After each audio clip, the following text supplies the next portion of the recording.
Subscribe చేసేటప్పుడు పక్కనే ఉన్న గంట సింబల్ ను నొక్కి యాక్టివేట్ చేసుకోండి. ఆల్రెడీ సబ్స్క్రైబ్ చేసిన వాళ్ళు కూడా దయచేసి బెల్ బటన్ ను యాక్టివేట్ చేసుకోండి.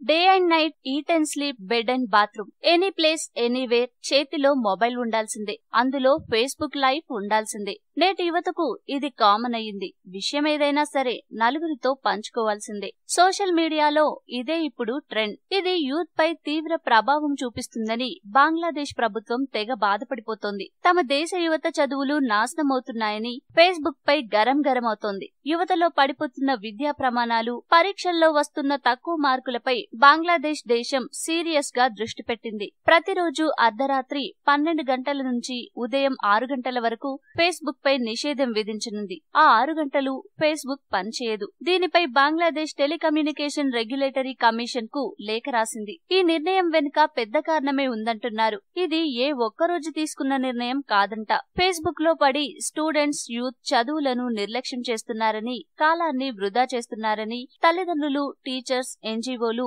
అక్కడి ప్రభుత్వానికి పెద్ద ఎత్తున లేఖలు రాశాయి. దీనిపై కేబినెట్ లో చర్చించిన అక్కడి ప్రభుత్వం టెలికమ్యూనికేషన్ రెగ్యులేటరీ కమిషన్ కు లేఖ రాసింది. ఈ బ్యాన్ ను తాము చెయ్యలేమని బంగ్లాదేశ్ టెలికాం చెప్తోంది. విద్యార్థుల భవిష్యత్తును దృష్టిలో పెట్టుకుని ఫేస్బుక్ తో చర్చలు జరుపుతామని, ఆ దిశగా ప్రయత్నాలు చేస్తామంటోంది. ఈ వీడియో మీకు నచ్చితే లైక్ చేయండి, అందరికీ షేర్ చేయండి, కానీ సబ్స్క్రైబ్ చేయడం మాత్రం మర్చిపోకండి.